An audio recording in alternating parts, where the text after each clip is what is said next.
Meentje, dat waren twee mensen, heel doodgewoon, ja net als de rest.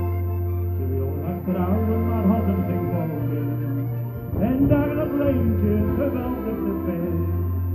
Maar op een dag, toen moest het gebeuren, ze kochten een bootje, het wordt wel geen grap.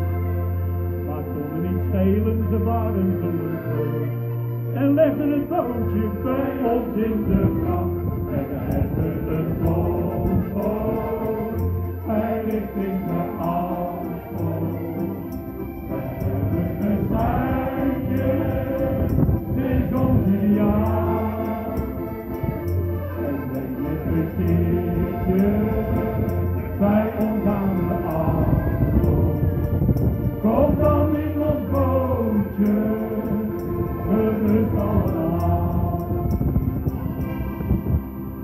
Vanmorgen zei plotseling naar u, kijk nou eens Leentje hoe dat nou toch komt.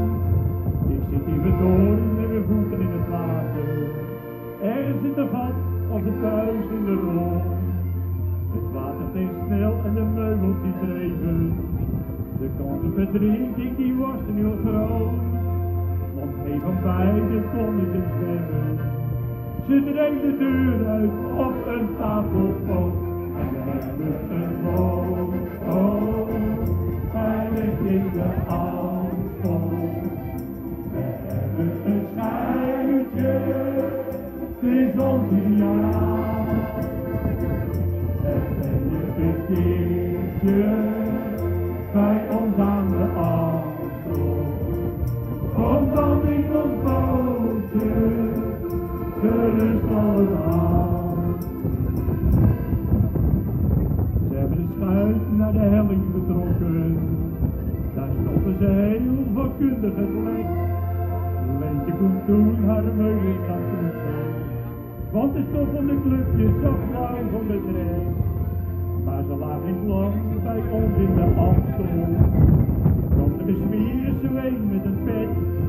Hij zei, jullie moeten hier wegwezen mensen, jullie hebben de Amstel met een bootje besmet. En we hebben een boot, hij ligt in de Amstel.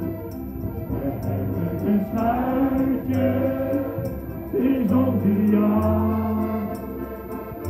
En ben je een keertje